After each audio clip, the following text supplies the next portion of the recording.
everybody, how you doing? Joe here from the Scruffy Fam. Now today I'm going to show you guys how to make a bone broth with all of those leftover turkey bones that you're going to have at your Thanksgiving meal this week. Now we just did a full chicken in our Instant Pot air fryer that we got, and let me tell you, that was really awesome.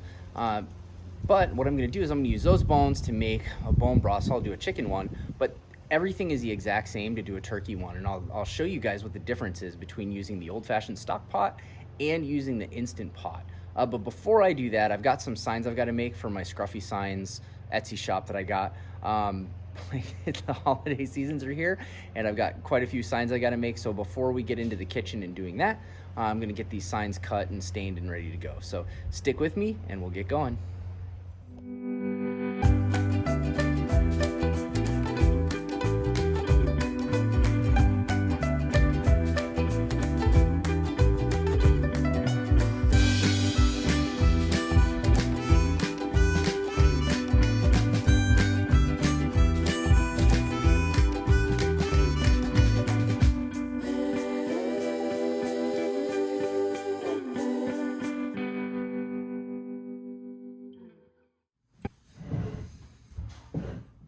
All right, hello, Joe here again. Okay, so got done with all those signs. And what we're gonna do now is we're gonna get going on our bone broth. Now, I went to culinary school, and in culinary school, we made broth a lot to use in almost everything that we cooked. Now, what I was trained on was using these 1 gallon stock pots. And I remember growing up with my grandma that every time after Thanksgiving, we would take all the bones off the turkey carcass, shove it in here, and then actually all of the vegetables that were left over, she would put in that same pot and then cook it. And I remember that we would have that stock going for hours. And then we'd go in, skim some off the top, and just repeat that process. And she probably did that 2 or 3 times when I was growing up, but when I went to culinary school, we did it almost every day. And then when I worked in the industry for a while, we had these massive cauldrons that we made stock in. And one thing that I'll never forget is we learned what goes in is what comes out. So the better ingredients that you put in your stock, the better your stock's gonna be. And I'll never forget that at culinary school, my head chef said, your stock is not a trash pot.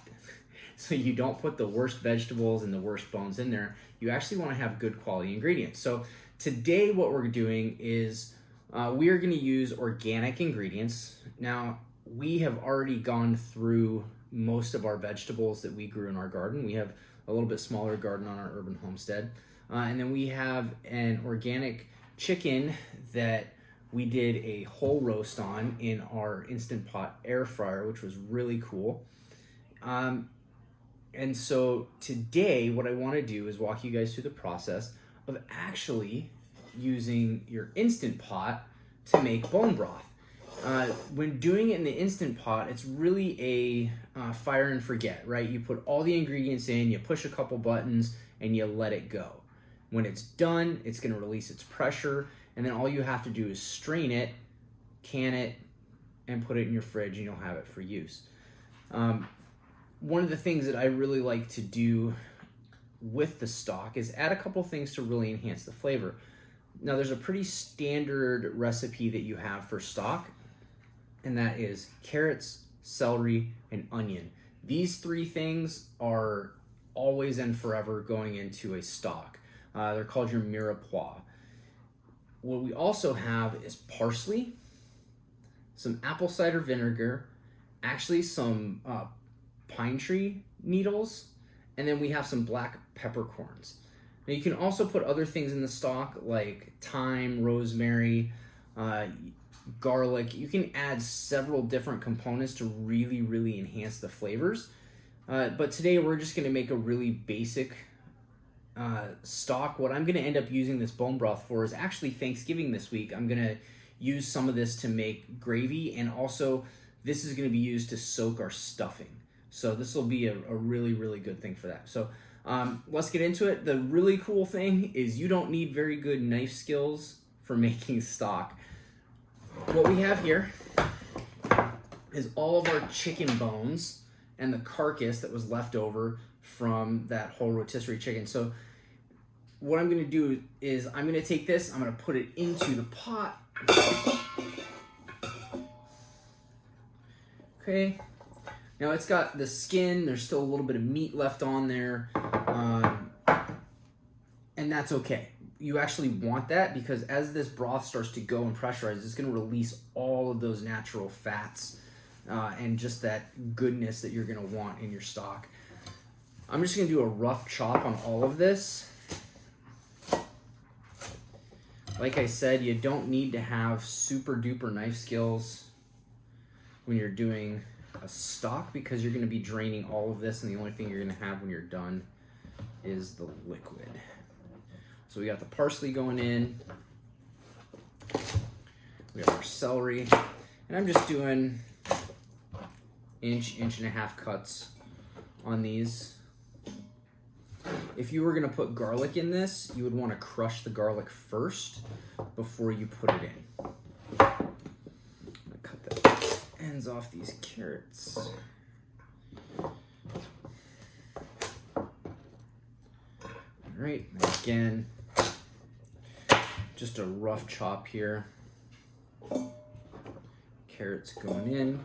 I'm not taking the skin off of the carrots, and I'm not peeling the celery because there's still a lot of really good nutrients inside both of those. I will take the paper skin off the onion. That doesn't need to go into our broth or stock here. Okay, and I'm just quartering this onion. I'm not chopping it up fine or anything.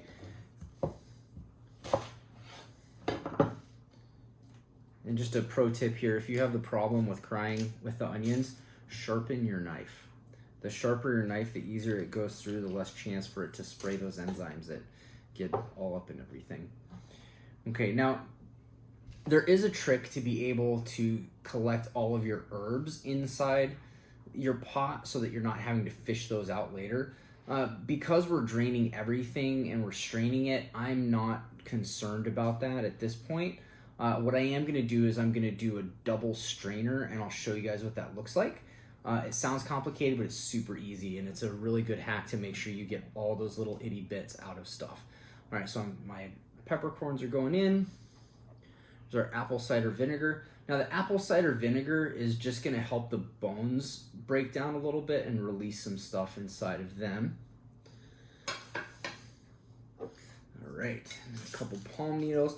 Now, these palm needles, pine needles.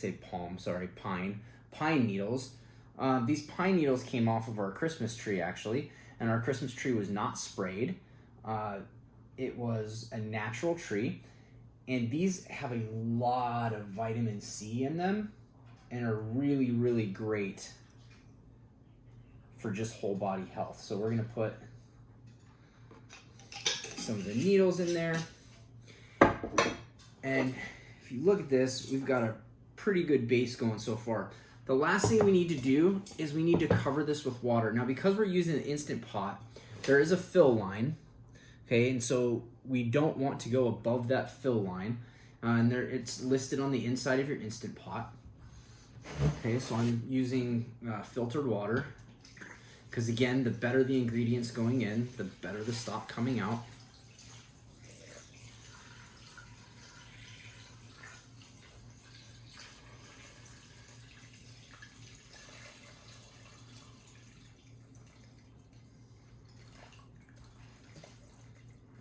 Right.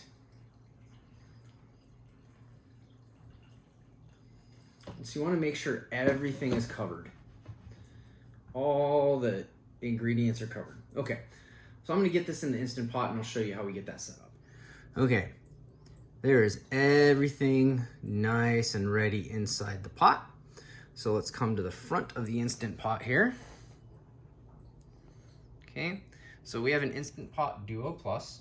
And what I'm gonna do is I'm going to hit the,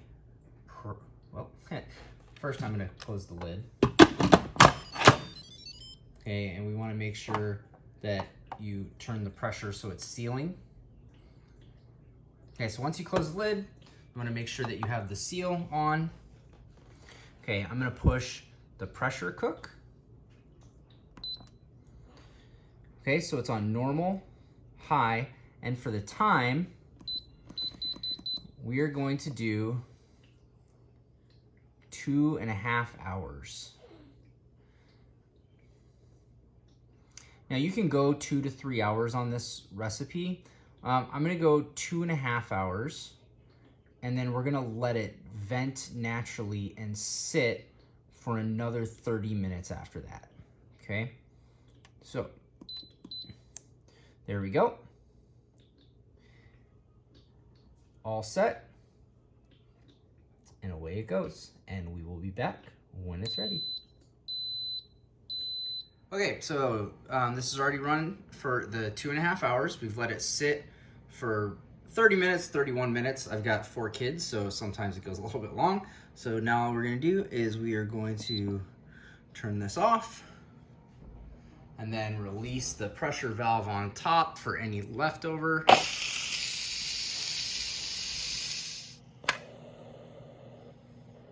All right, when we get that drop, that means it's time to open up. Okay, this is gonna be really hot, so make sure you're prepared for all that extra steam. Okay. Now that, I know that smell can't come across on this, but wow, this smells amazing. You can see it is very, very hot still, but it smells absolutely amazing. I'm gonna go ahead and get our double strainer set up and show you what that looks like. Okay, so here we are set up. I've got our bone broth is here. We've got our double strainer. So what this is I've got a colander with a strainer. The colander's got a little bit bigger holes to really let the liquid fly through. And this strainer is a very fine mesh strainer. So we're gonna prevent any of those smaller pieces that make it through the colander. So we have this really cool mixing bowl. I've had this for so long that I don't even remember where I got it. This holds 2 quarts or 8 cups of liquid. So this is gonna be great for the volume that's gonna go in here, okay? So we just put this over the top. Now you've got a couple options when you go to pour this in. You can either just lift and pour, which is what I'm gonna do, or you can ladle it in until it gets low enough to do that. Some people will use that ladle method just so most of the debris stays in here. I'm gonna pour and just make it a little bit easier on myself. And if I make a mess, I'll just clean it up.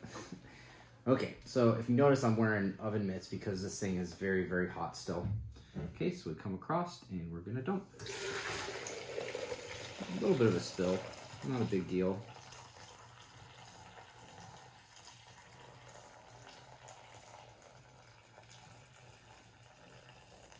Okay.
Okay, so after we've got all of it put in here, what I did was we had quite a bit more than what our 8-cup bowl would hold. So I off to a measuring cup for another 2, and then we got a mason jar and put some in the mason jar. They're all gonna end up in a mason jar anyways, so just going right into it is perfectly fine. So what we'll end up doing is we'll really top all these off. But as you can see, we've got this beautiful golden color, and I can see in here that this is gonna get just beautiful as it sits and cools, and it should get gelatinous. So if this goes in your fridge and you open it up and you have gel, don't freak out. That means you did it right. That is just all the fat and all the goodness congealing. That's exactly what you're looking for. And once you add heat to it, it's gonna melt down and render and be absolutely beautiful. Guys, this is super easy. And to transition this from chicken to turkey, it is simple. All you do is instead of a chicken carcass, you put in a turkey carcass. Now, the biggest difference between using the Instant Pot and your traditional 1 gallon stock pot is in that 1 gallon stock pot, you're gonna have to babysit it. And what I mean by that is you don't want to boil your broth or your stock, because if you do that, you're gonna really come into some serious issues with evaporating a lot of the nutrients that you want. So you have to get to a simmer, which is just bubbles barely breaking that surface, because you don't want them to evaporate away. By having them in the Instant Pot, everything is contained, and so you're not losing any nutrients, and it's just a really nice way to have it done, and you don't have to hang out all day messing with it.